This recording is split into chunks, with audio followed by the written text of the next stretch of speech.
ওদের বলা হলো হয় ঈমান না হয় সামনে আগুন, ঝাঁপিয়ে পড়ো। তো ওরা বলল আমরা আগুনেই ঝাঁপিয়ে পড়বো। তো ওরা আগুনে কেমনে ঝাঁপিয়ে পড়বে এটা ছাড়া সম্ভব নয় ঝাঁপিয়ে পড়া, যদি ওই আগুনে জান্নাত না দেখে। আর নিজের বাড়িতে যে এসি রুম আছে ওখানে জাহান্নামের আগুন জ্বলতেছে। তো ওরা এটা বিশ্বাস করে যে আমি যদি আমার এসি রুমে ফিরে যাই ঈমান পরিত্যাগ করে, তাহলে ওই এসিরা বাতাস নয়, এটা জাহান্নামের আগুন। আর যদি সামনের আগুনে ঢুকে যায় তাহলে এটা আগুন নয়, এটা জান্নাত। তো এই সেম ঘটনা তো দাজ্জালের সময় হবে। দাজ্জালের জান্নাতে যে ঢুকবে ও ঢুকে গেল জাহান্নামে, আর দাজ্জালের জাহান্নামে যে ঢুকবে ও ঢুকে গেল জান্নাতে। তাহলে পরকালের উপর ইয়াকিন না থাকলে তো আপনি দাজ্জালের ফিতনা থেকে বাঁচতে পারবেন না। তাহলে এবার দাজ্জালের আবির্ভাবের পর সারা পৃথিবীর সব মুমিন মুসলমান বিপদে, কোনো খাবার নাই, অসহায়, কিচ্ছু না। এবার বিপদগ্রস্ত মুমিন মুসলমানদের বাঁচানোর জন্য আসবে ঈসা আলাইহিস সালাতু ওয়াস সালাম। এই হলো প্রেক্ষাপট। তাহলে শুরুতে বিপদে ইহুদি খ্রিস্টানেরা, বাঁচাতে আসবে দাজ্জাল। সব ক্ষমতা তখন দাজ্জালের কাছে। বিপদে এবার মুসলমানেরা। কোন মুসলমানেরা? যারা সব দেশ বিজয় করে শেষ করে দিয়েছে। তুরস্ক বিজয় করেছে, মসজিদে আকসা, ভারত, তারপরে ইতালি, সব বিজয় শেষ করে দিয়েছে। ওরা এখন চরম বিপদে। এবার ওদেরকে বাঁচানোর জন্য আসবে ঈসা আলাইহিস সালাতু ওয়াস সালাম। ঈসা আলাইহিস সালাতু ওয়াস সালামও এমন অলৌকিক ক্ষমতা নিয়ে আসবেন যে তার নিঃশ্বাস যতদূর পর্যন্ত যাবে, নিঃশ্বাসে কাফের মারা যাবে। আল্লাহু আকবার, আল্লাহু আকবার। নিঃশ্বাসের স্পর্শে কাফের মারা যাবে, রাসূল সাল্লাল্লাহু আলাইহি ওয়াসাল্লাম।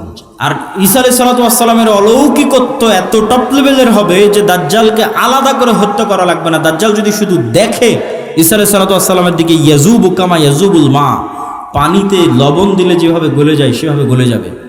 ছেড়ে দিলে গলেই মারা যাবে, কিন্তু ঈসা আলাইহিস সালাম ছাড়বেন না, নিজে হাতে হত্যা করবেন। যেখানে হত্যা করবেন ওটাও ইসরায়েলের সীমানার মধ্যে। ইসরায়েলের বর্তমান রাজধানী তেল আবিব থেকে অতি নিকটে বাবে লুদ নামক জায়গায় দাজ্জালকে ঈসা আলাইহিস সালাতু ওয়াস সালাম হত্যা করবেন। মানুষ হবে বিক্ষিপ্ত পঙ্গপালের ন্যায়।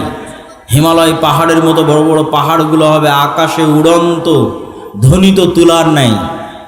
আসমান ফেটে যাবে, জমিন চৌচির হয়ে যাবে, অসংখ্য বর্ণনা। আর এই ভয়ঙ্কর ভয়াবহ ঘটনাগুলো ঘটার আরও আগে পৃথিবীতে কি হবে তার কিছু বর্ণনা হাদিসে এবং কিছু বর্ণনা কোরআনে উল্লেখিত হয়েছে। আজকে আমরা পৃথিবী ধ্বংসের পূর্ব মুহূর্তে পৃথিবীতে সংঘটিত ফিতনা, এটির উপরে সংক্ষিপ্ত আলোচনা তুলে ধরার চেষ্টা করব ইনশাআল্লাহ। ওয়ামা তৌফিকি ইল্লা বিল্লাহিল আলিয়্যিল আযীম। রাসূলুল্লাহ সাল্লাল্লাহু আলাইহি ওয়াসাল্লাম বলেছেন, ইসলামের প্রথম যেই মালার যে বিভিন্ন দানা থাকে, একটা যদি গলায় মালা দিই তার অনেক দানা, ইসলামের প্রথম যে দানাটি পতন ঘটবে সেটা হচ্ছে খেলাফা। আর ইসলামের শেষ যে দানাটির পতন ঘটবে সেটা হচ্ছে সালাত। তথা এমন একটা সময় আসবে যখন মানুষ সালাত আদায় করবে না, কেউ না, একজনও নয়। আর প্রথম যেটার পতন ঘটে গেছে সেটা হচ্ছে খেলাফা। কিন্তু কিয়ামতের পূর্ব মুহূর্তে রাসূলুল্লাহ সাল্লাল্লাহু আলাইহি ওয়াসাল্লামের ভবিষ্যৎবাণী অনুযায়ী আবারও খেলাফত প্রতিষ্ঠিত হবে আলা মিনহাজিন নবুওয়াহ। নবুয়তের যে ভিত্তি, সেই ভিত্তির উপর যেভাবে খেলাফা প্রতিষ্ঠিত হয়েছিল আবু বকর, ওমর, উসমান এবং আলী রাদিয়াল্লাহু তাআলা আনহুমের খোলাফায়ে রাশিদিনের, কিয়ামতের শেষ মুহূর্তে এসে আবারও খেলাফা প্রতিষ্ঠিত হবে আলা মিনহাজিন নবুওয়াহ। আর কোরআনে বলা আল্লাহর ওয়াদা পূর্ণ হবে। কোরআনে বলা আল্লাহর ওয়াদা কি? হুয়াল্লাযী আরসালা রাসূলাহু বিল হুদা ওয়া দীনিল হক লিইয়ুযহিরাহু আলাদ দীনি কুল্লিহি ওয়ালাউ কারিহাল মুশরিকুন ওয়ালাউ কারিহাল কাফিরুন। মুহাম্মদ সাল্লাল্লাহু আলাইহি ওয়াসাল্লাম যে দ্বীন নিয়ে এসেছেন, এই দ্বীন সারা পৃথিবীর সকল দ্বীনের উপর বিজয়ী হবে। আল্লাহ সুবহানাহু তাআলা এই দ্বীনকে, কোরআনকে নূর বলে সম্বোধন করেছেন। আল্লাহু মুতিম্মু নূরিহি, এই নূরে একদিন পরিপূর্ণতা দেওয়া হবে। মধ্যে অনেক উত্থান পতন যাবে, অনেক দুঃখ কষ্ট যাবে, কিন্তু শেষে এই নূরে পূর্ণতা দেওয়া হবে। এবং পৃথিবীর এমন কোনো মাটির ঘর, এমন কোনো পাকা ঘর বাকি থাকবে না যেখানে ইসলাম প্রবেশ করবে না। তো এই দিন যেহেতু আসেনি, সেহেতু এই দিন আসবে। কিয়ামতের পূর্ব মুহূর্তে যে সমস্ত ফিতনা সংঘটিত হবে তার বর্ণনা দিতে গিয়ে রাসূলুল্লাহ সাল্লাল্লাহু আলাইহি ওয়াসাল্লাম বলেন, উরদুদ সিত্তাম বাইনি ওয়া বাইনাল কিয়ামাহ, তোমরা 6টা জিনিস গণনা করে রাখো আমার এবং কিয়ামতের মধ্যে অবশ্যই সংঘটিত হবে। 1, মাউতি, আমার নিজের মৃত্যু। মুহাম্মদ সাল্লাল্লাহু আলাইহি ওয়াসাল্লামের নবী হিসেবে প্রেরিত হওয়া মুহাম্মদ সাল্লাল্লাহু আলাইহি ওয়াসাল্লামের মৃত্যু, নবী হওয়া এবং মৃত্যুবরণ কিয়ামতের বড় আলামতগুলোর একটি বড় আলামত। আগের যুগে এক নবীর মৃত্যু হলে মানুষ আর এক নবীর অপেক্ষা করত, আর মুহাম্মদ সাল্লাল্লাহু আলাইহি ওয়াসাল্লাম যেহেতু শেষ নবী, সেহেতু তার মৃত্যুর পরে আমরা আর এক নবীর অপেক্ষা করব না কিয়ামতের অপেক্ষা? কিয়ামতের অপেক্ষা। তাহলে মুহাম্মদ সাল্লাল্লাহু আলাইহি ওয়াসাল্লামের মৃত্যুর পরেই কিয়ামত। 10 দিন পরে হোক, 10 বছর পরে হোক, 10,000 বছর পরে হোক, 10 লক্ষ বছর পরে হোক, কিন্তু মুহাম্মদ সাল্লাল্লাহু আলাইহি ওয়াসাল্লামের মৃত্যুর পরেই কিয়ামত, এটিই সত্য।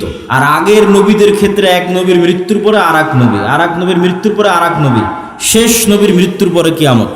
যেহেতু শেষ নবীর মৃত্যু হয়ে গেছে প্রায় 1400 বছর, সেহেতু এটি নিশ্চিত করে মানুষ বলতে পারবে না যে কখন কিয়ামত হবে, কিন্তু যে কোনো সময় হঠাৎ কিয়ামত হয়ে যাবে, বাগতাতান, হঠাৎ। আল্লাহ সুবহানাহু ওয়া তাআলা কোরআন মাজিদে বলেছেন যে হঠাৎ কিয়ামত কায়েম হয়ে যাবে। প্রিয় উপস্থিতি, 1 নাম্বার মুহাম্মদ সাল্লাল্লাহু আলাইহি ওয়াসাল্লামের মৃত্যু, 2 নাম্বার ফাতহু বাইতুল মুকাদ্দাস, 2 নাম্বার হচ্ছে মসজিদে আকসা বিজয় হবে আমার এবং কিয়ামতের মধ্যে। রাসূল সাল্লাল্লাহু আলাইহি ওয়াসাল্লাম যখন মারা যাচ্ছেন তখন মসজিদে আকসা বিজয় হয়নি, তখন মসজিদে আকসা খ্রিস্টানদের কাছে আছে। রোমান এম্পায়ার, তাদের অনেক পবিত্র জায়গা, ইহুদিদেরও পবিত্র জায়গা, খ্রিস্টানদেরও পবিত্র জায়গা। তাহলে মুহাম্মদ সাল্লাল্লাহু আলাইহি ওয়াসাল্লাম মসজিদে আকসা তার জীবদ্দশায় বিজয় করে যাননি। তাহলে মুহাম্মদ সাল্লাল্লাহু আলাইহি ওয়াসাল্লাম ভবিষ্যৎবাণী করছেন যে এটা বিজয় হবে। তো মুহাম্মদ সাল্লাল্লাহু আলাইহি ওয়াসাল্লামের পরে এক খলিফার পরে ওমর রাদিয়াল্লাহু তাআলা আনহুর যুগে মসজিদে আকসা বিজয় হয়। দ্বিতীয়বার আর একবার বিজয় হয় সুলতান সালাহুদ্দিন আইয়ুবীর যুগে। তৃতীয়বার আরও একবার বিজয় হতে পারে, আল্লাহু আলাম। মসজিদে আকসা বিজয় হবে। 3 নাম্বার, এমন ভয়ঙ্কর মহামারী, ছাগলে বা পশু প্রাণীতে যখন মড়ক লাগে, মুরগির খামারে যখন ভাইরাস ঢুকে মড়ক লাগে, তখন একটা মোরগও বাঁচে না। এরকম ভয়ঙ্কর মহামারীতে পৃথিবী সাফ হয়ে যাবে। পৃথিবীতে যা মানুষ বেঁচে আছে তার অনেক অল্প মানুষ বেঁচে থাকবে। তো রাসূল সাল্লাল্লাহু আলাইহি ওয়াসাল্লামের মৃত্যুর পর থেকে নিয়ে আজ পর্যন্ত অসংখ্য মহামারী হয়েছে। তো যে কোনো মহামারী বড় আকার ধারণ করলেই সাহাবা ইকরাম বা আলেম ওলামা মনে করতেন এটি সেই মহামারী, কিন্তু ভয়ঙ্কর ভয়াবহ মহামারী হবে এটি ঠিক। তারপরে রাসূল সাল্লাল্লাহু আলাইহি ওয়াসাল্লাম বললেন, এমন এক ফিতনা দেখা দিবে যেই ফিতনা আরবের প্রত্যেক ঘরে প্রবেশ করবে। আরবের একটি ঘরও বাকি থাকবে না, খালি থাকবে না, যেই ঘরে এই ফিতনা প্রবেশ করবে না। কিছু আলেম ওলামা ব্যাখ্যা করেছেন এই ফিতনা মোবাইলের ফিতনা, কেউ ব্যাখ্যা করেছেন এই ফিতনা যুদ্ধ বিগ্রহ, মারামারি, গন্ডগোল, সেই ফিতনা। তথা এমন গৃহযুদ্ধ এবং এমন গন্ডগোল, এমন মারামারি দেখা দিবে, যেই মারামারি, যেই যুদ্ধে আরবের প্রত্যেক ঘর যুক্ত হয়ে যাবে। আরবের একটি ঘরও মুক্ত থাকবে না, পৃথিবীর সব ঘর নয়, আরবের প্রত্যেক ঘর যুক্ত হয়ে যাবে। তারপর রাসূল সাল্লাল্লাহু আলাইহি ওয়াসাল্লাম বললেন, সুম্মা হুদনাতুন বাইনাকুম ওয়া বাইনার রোম, তারপর একটা চুক্তি হবে, ঐতিহাসিক চুক্তি তোমাদের মধ্যে আর রোমানদের মধ্যে। এই চুক্তির প্রেক্ষাপটে রোমান, খ্রিস্টান এবং মুসলমানেরা এক তৃতীয় পক্ষের বিরুদ্ধে যুদ্ধ করবে। সেই তৃতীয় পক্ষের বিরুদ্ধে যুদ্ধে মুসলমান এবং খ্রিস্টানেরা বিজয়ী হবে। তারপরে কোনো একজন খ্রিস্টান ক্রুশ উঁচিয়ে ধরে বলবে, এটার কারণে আমরা বিজয় হয়েছি। তখন এক মুসলমান ক্ষিপ্ত হয়ে গিয়ে ওই ক্রুশকে ভেঙে দিবে, কিছু বর্ণনায় আছে ওই ব্যক্তিকে হত্যা করবে। তো ক্রুশ ভেঙে ফেলা অথবা ক্রুশ উত্তোলনকারী ব্যক্তিকে হত্যার মাধ্যমে রোমান, খ্রিস্টান এবং মুসলমানেরা মুখোমুখি দাঁড়িয়ে যাবে। আর রোমান খ্রিস্টানদের সাথে মুসলমানদের এই যুদ্ধ হবে পৃথিবীর ইতিহাসের সবচেয়ে ভয়াবহ যুদ্ধ। মালহামা নামটি এখন অনেক পরিচিত, আর ইংরেজিতে আরমাগেডন নামটি অনেক পরিচিত। বাইবেলের প্রফেসি অনুযায়ী শেষ জামানায় এক ভয়ঙ্কর যুদ্ধ হবে, যেটিকে তারা বলে আরমাগেডন, ভয়ঙ্কর যুদ্ধ। ওইটারই ইসলামিক টার্মিনোলজি, পরিভাষা অনেকেই মনে করে যে আল মালহামা বা আল মালহামা আল কুবরা, ভয়ঙ্কর যুদ্ধ। যেই যুদ্ধের মতো ভয়ঙ্কর যুদ্ধ অতীতে কোনোদিন হয়নি, পরে ভবিষ্যতে আর কোনোদিন হবে না। এই যুদ্ধটা কাদের কাদের মধ্যে সংঘটিত হবে? খ্রিস্টান, রোমানদের মধ্যে এবং মুসলমানদের মধ্যে। রাসূলুল্লাহ সাল্লাল্লাহু আলাইহি ওয়াসাল্লামের ভাষা অনুযায়ী সেই দিন খ্রিস্টানেরা একত্রিত হবে তাহতা সামানিনা রায়া, ৮০টি পতাকার অধীনে। তাহতা কুল্লি রায়াতিন, প্রত্যেক পতাকার অধীনে 12 আলফ, 12,000 করে সেনাবাহিনী থাকবে। যোদ্ধা, ফাইটার। তো 80টি পতাকার অধীনে 12,000 করে সেনাবাহিনী থাকলে ক্যালকুলেটরে চাপলে দেখবেন প্রায় 9.5 লক্ষ থেকে 10 লক্ষ মানুষ নয়, শুধু যোদ্ধা, তথা 10 লক্ষ যোদ্ধা একত্রিত হবে মুসলমানদের বিরুদ্ধে যুদ্ধ করার জন্য। রাসূল সাল্লাল্লাহু আলাইহি ওয়াসাল্লাম এই যুদ্ধের জায়গার নামও বলে দিয়েছেন, বলেছেন লা তাকুমুস সাআ, ততদিন কিয়ামত হবে না যতদিন না হাত্তা তুকাতিলুনার রোম, যতদিন না তোমরা রোমানদের বিরুদ্ধে যুদ্ধ করেছো বিল আমাক আও বিদাবিক, আমাক এবং দাবেক নামক জায়গায় যতদিন না তোমরা রোমানদের বিরুদ্ধে যুদ্ধ না করেছো ততদিন কিয়ামত হবে না। তো এই আমাক এবং দাবেক নামক জায়গাটি বর্তমান সিরিয়া এবং তুরস্কের সীমান্তবর্তী অঞ্চল। সিরিয়ার সীমান্তবর্তী ইদলিব, আলেপ্পো, আরবিতে বলে হালব, ইংরেজিতে বলে আলেপ্পো। এই হালব বা আলেপ্পোর হচ্ছে তুরস্কের সাথে লাগানো একটি সিরিয়ার শহর। এই সীমান্তবর্তী অঞ্চলেই এই জায়গাগুলো আছে মর্মে যারা ইতিহাসবিদ, যারা মানচিত্র নিয়ে গবেষণা করেন তাদের দাবি। আল্লাহু আলাম।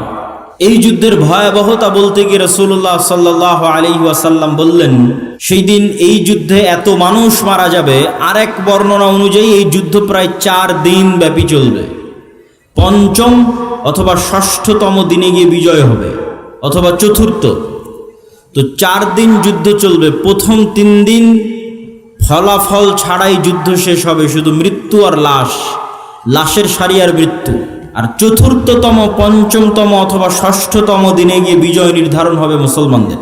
লাশের সংখ্যা এবং সারি বলতে গিয়ে রাসূল সাল্লাল্লাহু আলাইহি সাল্লাম বলেছেন যে একটি পাখি যদি আকাশে উড়ে তাহলে 1 মাস উড়লেও মানুষের লাশ যেহেতু শেষ হবে না, লাশের দুর্গন্ধ যেহেতু শেষ হবে না, সেহেতু পাখি দুর্গন্ধমুক্ত ফাঁকা জায়গায় বসতেও পারবে না। পাখি পড়ে মারা যাবে, তবুও কোনো ভালো বসার মতো ফাঁকা জায়গা পাবে না 1 মাস উড়লেও। তাহলে এখান থেকে একটা পাখিকে উড়িয়ে দিলে 1 মাসে সে যতদূর যাবে, এই পুরো এরিয়া যদি চতুর্দিক থেকে মাপা হয় তো দেখা যাবে সবই লাশ। তাহলে কত লক্ষ, কত কোটি মানুষের লাশ হতে পারে আল্লাহু আলাম। রাসূল সাল্লাল্লাহু আলাইহি ওয়াসাল্লাম বলছেন, গনিমতের বন্টনে কেউ সন্তুষ্ট হবে না। কেন? ওয়ারিসই নাই। সন্তুষ্টি কেমনে হবে? ওয়ারিস নাই। ওয়ারিস নাই কেন? এক বংশে যদি 100 জন সদস্য থাকে তো 99 জনই মারা যাবে, 1 জন বেঁচে থাকবে, তাহলে তো কোনো ওয়ারিস নাই। যেহেতু কোনো ওয়ারিস নাই সেহেতু কোনো আনন্দ নাই। তো গনিমতের মাল বন্টনে আনন্দ হবে না, কেননা ওয়ারিস বিহীন হবে সবাই। পুরো বংশের সব মারা যাবে, 1 জন বেঁচে থাকবে। রাসূলুল্লাহ সাল্লাল্লাহু আলাইহি ওয়াসাল্লাম এই মালহামা বা এই ভয়ঙ্কর যুদ্ধ, এটির বর্ণনা দিতে গিয়ে বলেন, মুসলমানেরা সেই দিন 3 ভাগে বিভক্ত হবে। সুলুসুন ইয়াহজিমু, 3 ভাগের 1 ভাগ যুদ্ধের মাঠ থেকে পালিয়ে যাবে। লা ইয়াতুবুল্লাহু আলাইহিম আবাদান, আল্লাহ সুবহানাহু ওয়া তাআলা এদের তওবা কোনোদিন কবুল করবেন না। ইসলামে কবিরা গুনাহের যে লিস্ট আছে, তালিকা আছে, এই কবিরা গুনাহের তালিকায় শিরক সবচেয়ে বড়। তারপরে বিভিন্ন হাদিসে আছে পিতামাতার অবাধ্যতা, বিভিন্ন হাদিসে আছে নিরপরাধ মানুষকে হত্যা, বিভিন্ন হাদিসে আছে প্রতিবেশীর স্ত্রীর সাথে জেনা। এই যে কবিরা গুনাহ, সবচেয়ে বড় কবিরা গুনাহের যে তালিকা, এই সবচেয়ে বড় কবিরা গুনাহের যদি সর্বোচ্চ 10টা তালিকা করা হয়, তার একটা জিহাদের মাঠ থেকে পলায়ন করা। কিন্তু কবিরা গুনাহ যত বড়ই হোক, তওবা আছে, শিরকেও তওবা আছে, যতক্ষণ শ্বাস আছে। সব অধিকাংশ সাহাবী তো মুশরিক থেকে ইসলাম গ্রহণ করেছে, শিরক করে তারপরে যে ইসলাম গ্রহণ করেছে। এখনো যারা ইসলাম গ্রহণ করেছে তো শিরক থেকে ইসলাম গ্রহণ করেছে। তাহলে শিরকের তওবা নাই মানে মৃত্যুর পরে কিয়ামতের মাঠে আল্লাহ চাইলে স্বেচ্ছায় এমন অনেক গুনাহ বান্দার মাফ করে দিতে পারে যেটার তওবাইও করেনি। বুঝাতে না পারলে এটা আমার ব্যর্থতা।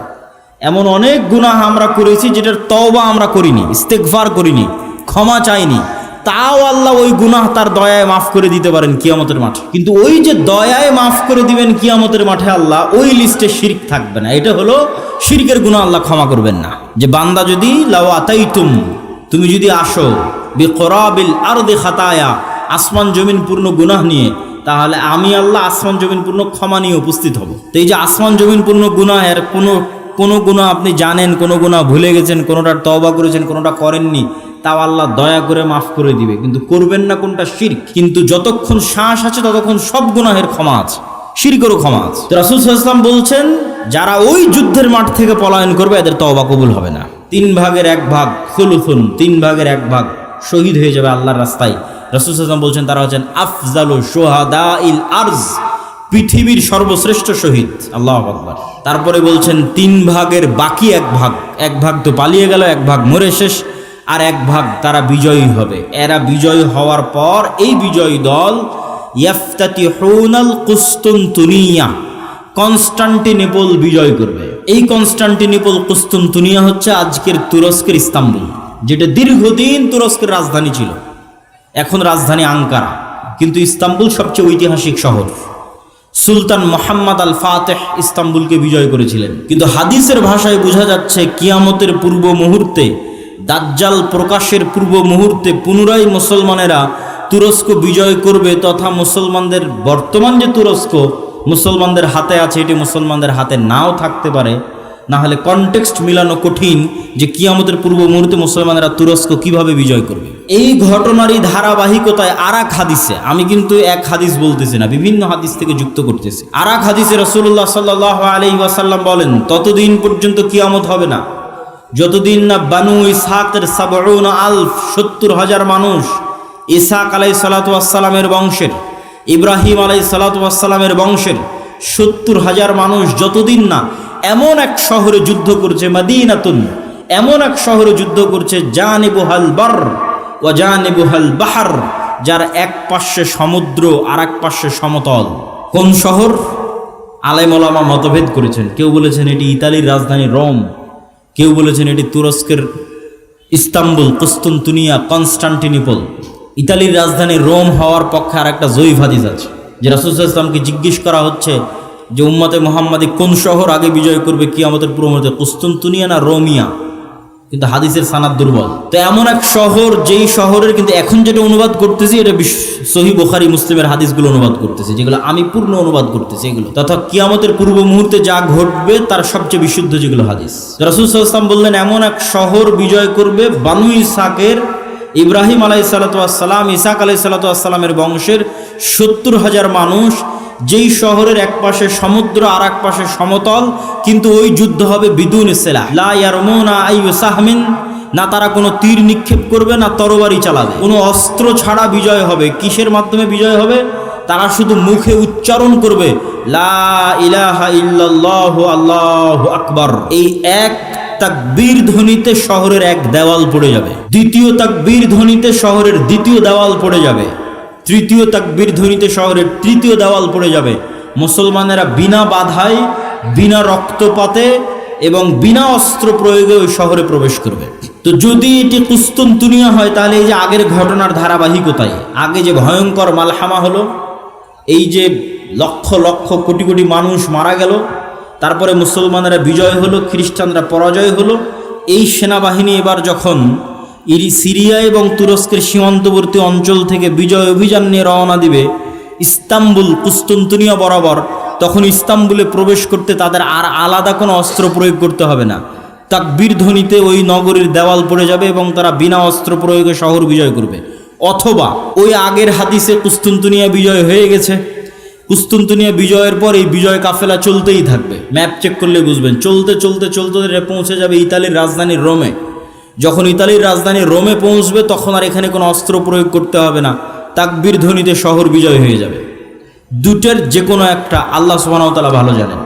এই দুই বিজয়ের অথবা এক বিজয়ের, কুস্তুনতুনিয়া বিজয় অথবা কুস্তুনতুনিয়ার পরে রোম বিজয়, ইতালির রাজধানী রোম বিজয়, এই দুই বিজয়ের কোনো এক বিজয়ের পরে আড়াল থেকে, বেশিরভাগ হাদিসে আছে কুস্তুনতুনিয়া বিজয়ের পর, শয়তান চিৎকার করে বলবে দাজ্জাল তোমাদের বাড়িতে প্রবেশ করে গেছে, কিন্তু এটা মিথ্যা সংবাদ হবে। কিন্তু তখন তৎকালীন এই মুজাহিদ বাহিনী যারা যুদ্ধ করতেছে তাদের যিনি নেতা থাকবেন তিনি 10 জন অশ্বারোহীকে রওনা করিয়ে দিবেন দাজ্জাল সত্যি সত্যি বের হয়েছে কিনা এটা অনুসন্ধান করার জন্য। তো রাসূলুল্লাহ সাল্লাল্লাহু আলাইহি ওয়াসাল্লাম বলছেন এই যে 10 জন বের হবে, আসমাহুম ওয়া আসমা আবাইহিম, এদের নাম, এদের বাপ দাদার নাম, এদের গায়ের রং, এদের ঘোড়ার গায়ের রং সব আমি এখন বলে দিতে পারবো, এখন যেন আমি দেখতে পাচ্ছি। কিন্তু তিনি বলেননি, কিন্তু তিনি জানতেন যে কোন 10 জন, তাদের নামও তিনি জানেন, তাদের বংশও তিনি জানেন, তাদেরকে রওনা করিয়ে দেওয়া। এই ঘটনার সাথে আরেকটা ঘটনা যুক্ত আছে যেটা না বললেই নয়। যেই দিন এই মালহামা হবে, এটা ছুটে গেছে বলতে।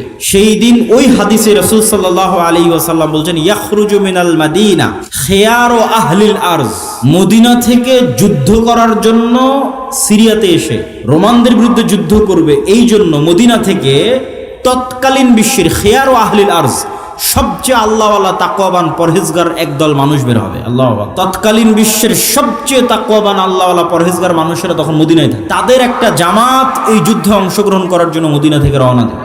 তখন এই রোমান খ্রিস্টান এম্পায়ারের সেনাবাহিনীরা বলবে, মদিনার মানুষ তোমাদের এখানে কাজ কি? খাল্লু বাইনানা ওয়া বাইনাল্লাযিনা সাবাউ মিন্না, আমাদের যুদ্ধ এই সিরিয়ার মানুষদের সাথে, তোমরা আমাদের রাস্তা ক্লিয়ার করে দাও, তোমাদের এই যুদ্ধে বাধা দেওয়ার কি দরকার? অথবা আমাদের মধ্যে থেকে আগের যুদ্ধের ধারাবাহিকতায়, মানে এর আগেও আরো অনেক যুদ্ধ হয়ে থাকতে পারে, ধারাবাহিকতায় আমাদের মধ্যে যারা তোমাদের কাছে বন্দী হয়ে আছে, বন্দী হওয়ার পর তারা তোমাদের দিন গ্রহণ করে নিয়েছে, ওদের সাথে আমাদের যুদ্ধ, তোমরা কেন ওদেরকে বাঁচাতে আসতেছো? এরকম একটা কনটেক্সট হাদিসের মধ্যে আছে। তখন মদিনার মানুষেরা উত্তরে বলবে, আমরা আমাদের ভাইদেরকে একাই ছেড়ে দিতে পারি না, অতএব এই যুদ্ধে আমরা অংশগ্রহণ করবই করব। এখানে ভাইদেরকে বলতে দুটোই উদ্দেশ্য হতে পারে, সিরিয়ার মুসলমানদেরকে অথবা রোমানদের মধ্যে যারা বন্দী হয়েছিল খ্রিস্টান, পরে মুসলমান হয়ে গেছে, ওদেরকে এরা চাচ্ছে নিয়ে নিতে, যে আমরা তো আমাদের লোকজনকেই চাচ্ছি, তোমাদের কি সমস্যা? ওদেরকে বাঁচাতে এরা বলবে, না আমাদের মুসলিম ভাইদেরকে আমরা একাই ছেড়ে দিতে পারি না। তখন ওই যুদ্ধ। তো এবার এই যে 10 জন অশ্বারোহী রওনা দিল দাজ্জালের অনুসন্ধানে, দাজ্জালকে খুঁজতে, তখনও দাজ্জাল বের হয়নি। তো কিন্তু মুজাহিদ বাহিনী হতবিহব্বল, তটস্থ, হতভম্ব হয়ে যাবে। কেননা দাজ্জালের ফিতনা পৃথিবীর সবচেয়ে বড় ফিতনা। আদম আলাইহিস সালাতু ওয়াস সালাম যেই ফিতনায় পা দিয়ে জান্নাত থেকে বের হয়ে গেছেন, ওটাও ফিতনা। আল্লাহ বললেন, এই গাছের নিকটে আসিও না, এই গাছের ফল খেও না। খেয়ে নিলেন, তো ফল খেতে নিষেধ করাটা ফিতনা। খেয়ে নিলেন, ফিতনায় পড়ে গেলেন, ফিতনা থেকে বাঁচতে পারলেন না। কাবিল হাবিলকে হত্যা করলো, এটাও ফিতনা। নূহ আলাইহিস সালাতু ওয়াস সালামের কওম আগের যুগের সৎ কর্মশীল পরহেজগার বান্দাদের মূর্তি বানিয়ে পূজা করতে লাগলো, ওটাও ফিতনা। লূত আলাইহিস সালাতু ওয়াস সালামের কওম জিনায় লিপ্ত হয়ে গেল, এটাও ফিতনা। কিন্তু এগুলো একটাও ফিতনা দাজ্জালের ফিতনার মতো বড় নয়, এটা বুঝতে হবে। দাজ্জালের ফিতনা আকবারু ফিতান আলা ওয়াজহিল আরজ।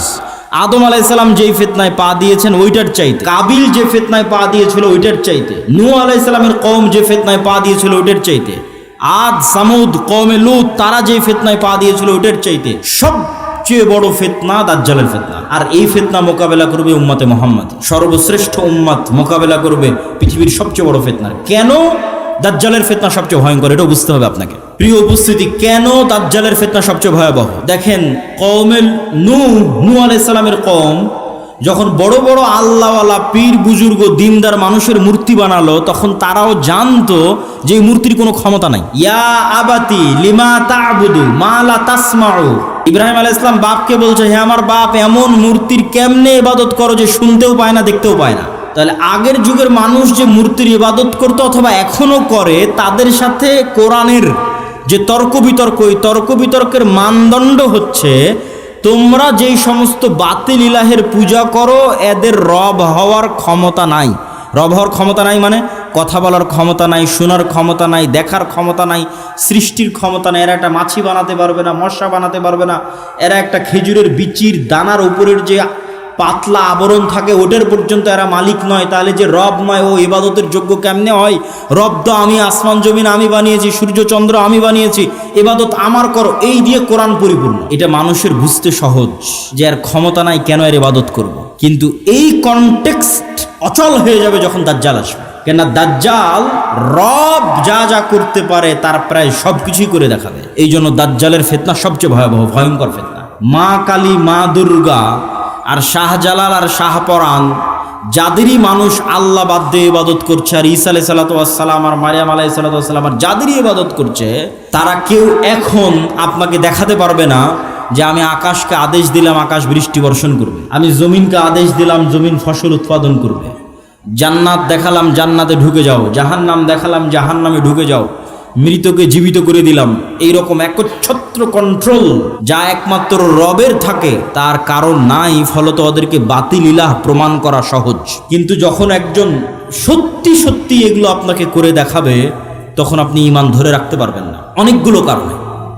এক নাম্বার কারণ, যারা ধরেন আগে থেকেই শক্তিশালী কোনো কিছু দেখলেই আরে বাবা, এই তো অনেক বড় উলিয়া উলিয়া কবিরাজ, অনেক কিছু করতে পারে, দেখলে যাদের অন্তরে ভয় ঢুকে যায়, মনে হয় না এর কাছে মনে হয় কোনো ক্ষমতা আছে, এরা তো এমনি দাজ্জালের পূজা করবে। যারা যুগ যুগ মূর্তির পূজা করেছে, মাজারের পূজা করেছে, এদের বাধা হবে না। ওরা দাজ্জালের ক্ষমতা পাওয়ার দেখে মনে করবে অনেক বড় উলিয়া আল্লাহ চলে এসেছে, অনেক বড় কারামতে আউলিয়া চলে এসেছে, অতএব এখন আর ইবাদত করো, এখন আর পূজা করলে সমস্যা নেই। তো একদল তো এমনি পদভ্রষ্ট হয়ে যাবে। আরেক দল মানুষ থাকে যারা মোটামুটি আল্লাহর উপর ঈমান রাখে, কিন্তু ইস্তেকামা, ঈমানের উপর ইস্তেকামার জন্য সবর লাগে।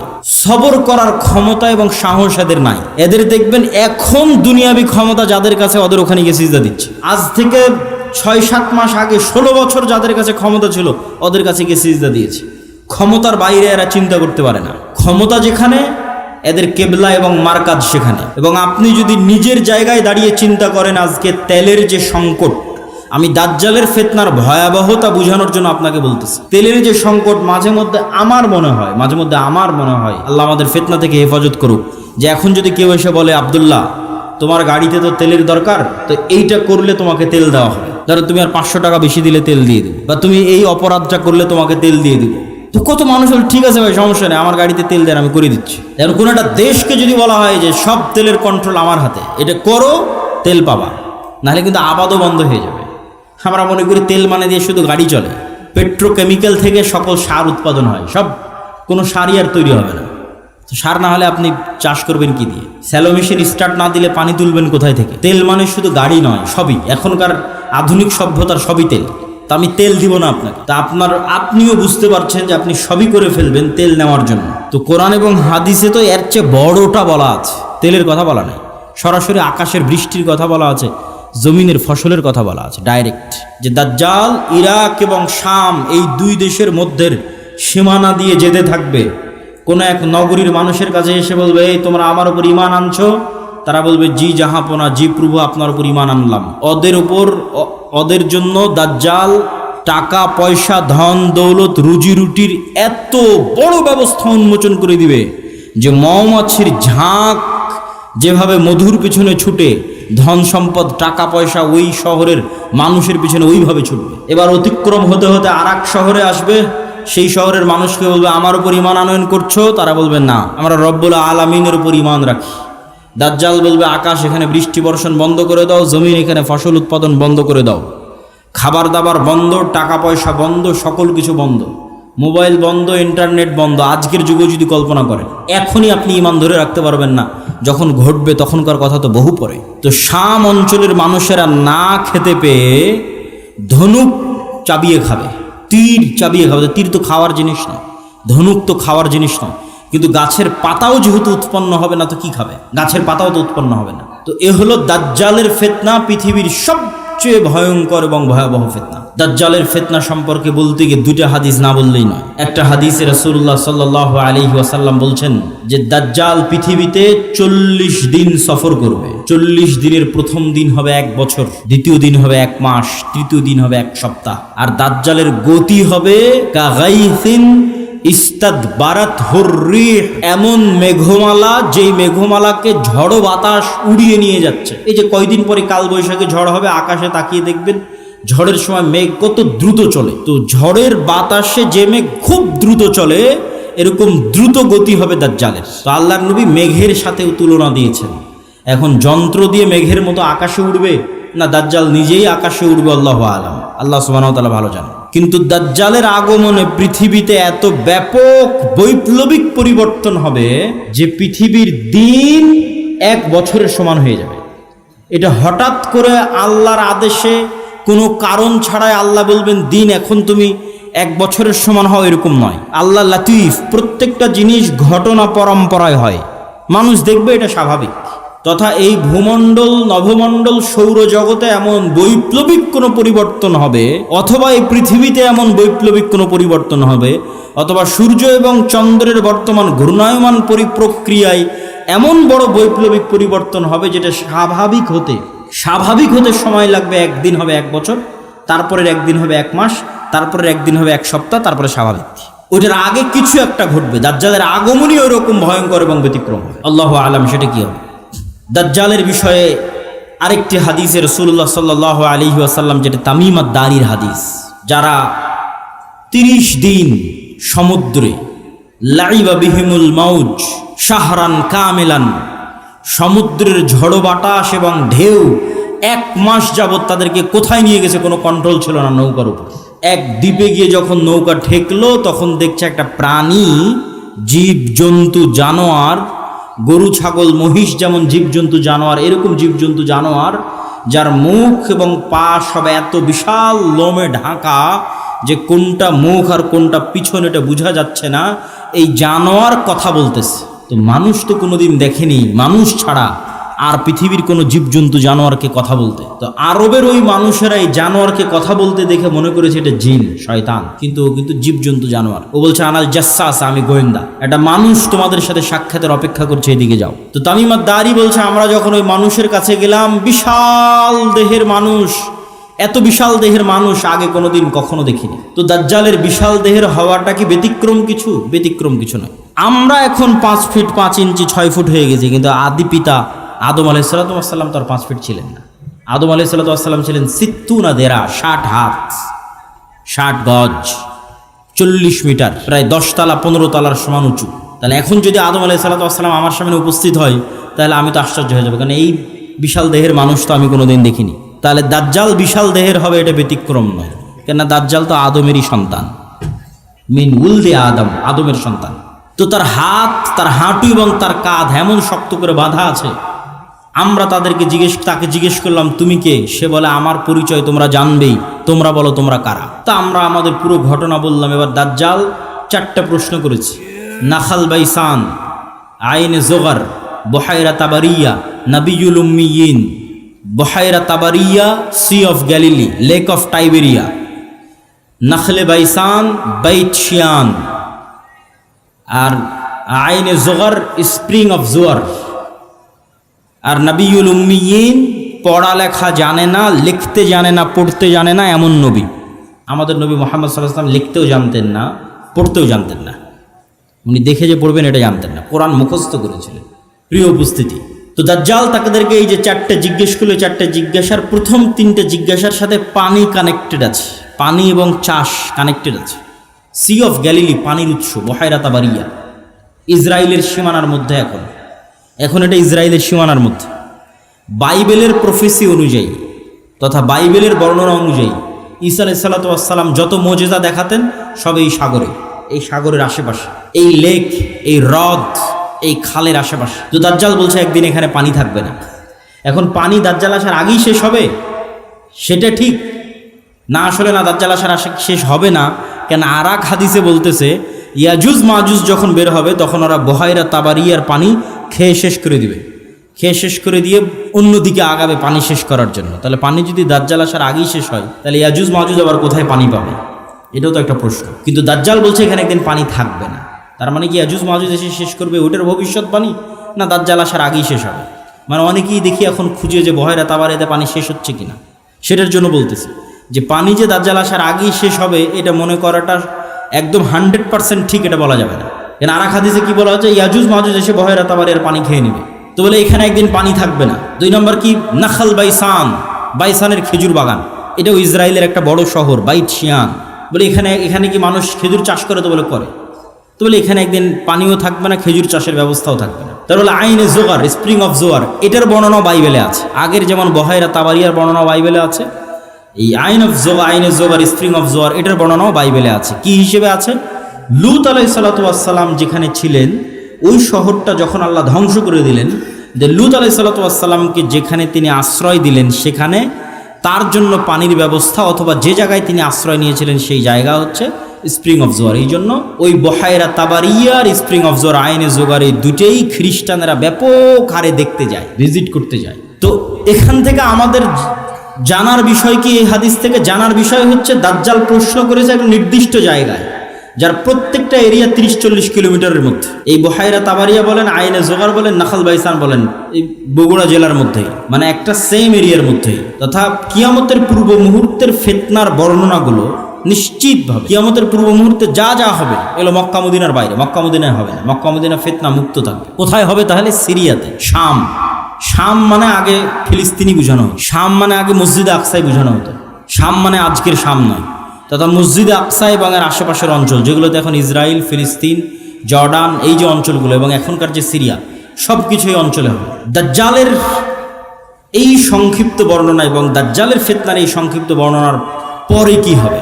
ওই যে মুজাহিদ বাহিনী যারা দাজ্জালের মিথ্যে সংবাদ শুনে এবার দেমাশকে ফিরে আসবে, যুদ্ধ বিজয় অভিযান বাদ, কেন এটা ভয়ঙ্কর ফিতনা। এই ভয়ে দাজ্জাল আসলে বের হয়েছে কিনা, যুদ্ধ বাদ দিয়ে সবাই ফিরে আসবে তাদের যেটা সেন্টার, তাদের সেন্টার দামেস্ক। যুদ্ধ যদি রোম পর্যন্ত গিয়ে থাকে, ইতালির রাজধানী, ওখান থেকেও ফিরে দামেস্কে আসবে। যদি তুরস্কের রাজধানী ইস্তাম্বুল পর্যন্ত গিয়ে থাকে, ওখান থেকে ফিরে দামেস্কে আসবে। এবার দামেস্কে আসতে আসতে সত্যি দাজ্জাল বের হয়ে যাবে। এবার রিয়ালি প্রকৃত অর্থে দাজ্জাল বের হয়ে গেছে, এবং দাজ্জাল বের হওয়া মাত্রই সকল ক্ষমতা দাজ্জালের কাছে চলে যাবে। এটার বিবরণ আরেকটু পরে দিব, এখানে এটা শেষ করে নি। তো দাজ্জাল বের হয়ে যাবে। এই দামেস্কের মসজিদে ফজরের সালাতে যখন জামাত হবে, তখন এবার ঈসা আলাইহিস সালাতু ওয়াস সালাম অবতীর্ণ হবেন। কেননা দাজ্জালের ফিতনা যেই লেভেলের অলৌকিক, ওইটা মোকাবেলা করার জন্য ওই লেভেলের অলৌকিক লাগবে। তথা দাজ্জালের এই ফিতনা মোকাবেলা ওই মুজাহিদরাও করতে পারবে না যারা ইস্তাম্বুল বিজয় করেছে, রোম বিজয় করেছে, এবং কিছু কিছু হাদিসের বর্ণনা অনুযায়ী তারা ভারতও বিজয় করতে পারে।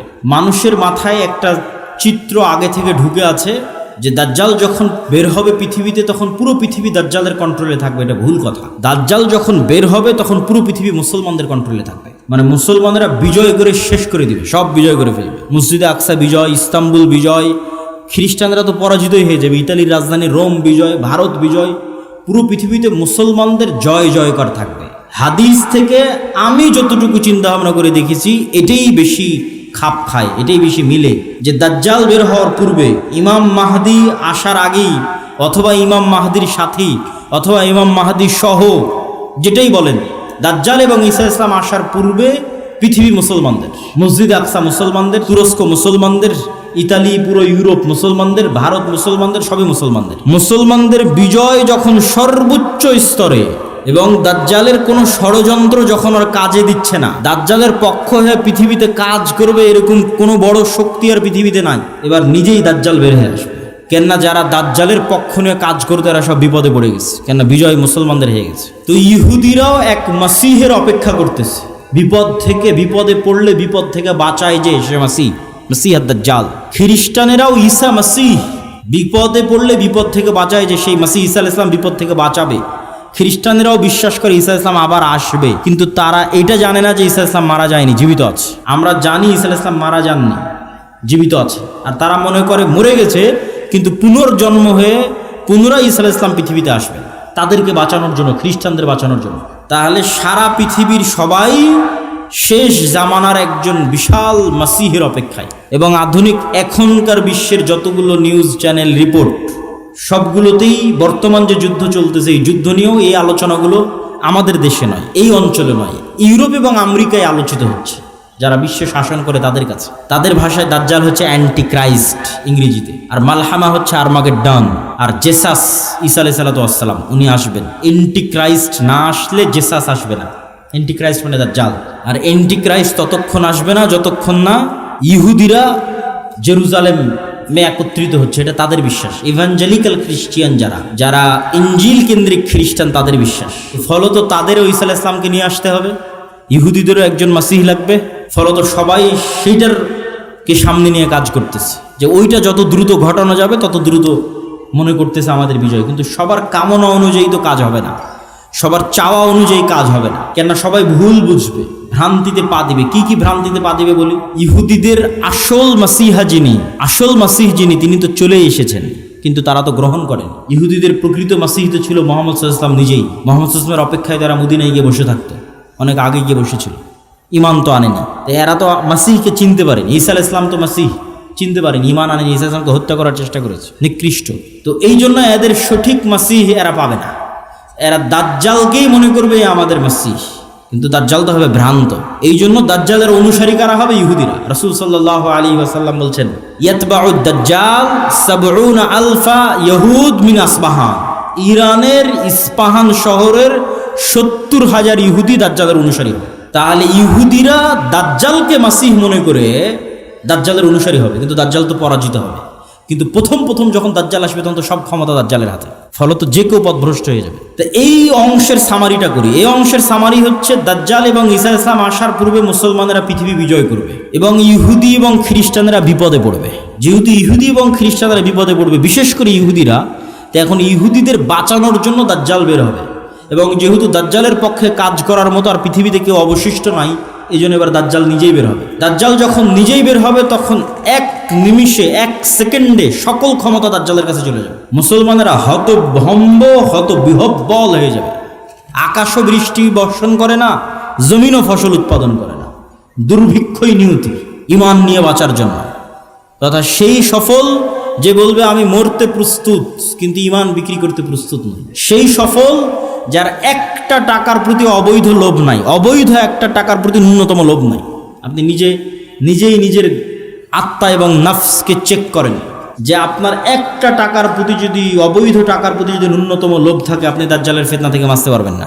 পরকালে যার বিশ্বাস সর্বোচ্চ পর্যায়ে, পরকালে যার বিশ্বাস সর্বোচ্চ লেভেলে, ও দাজ্জালের ফিতনা থেকে বাঁচতে পারবে।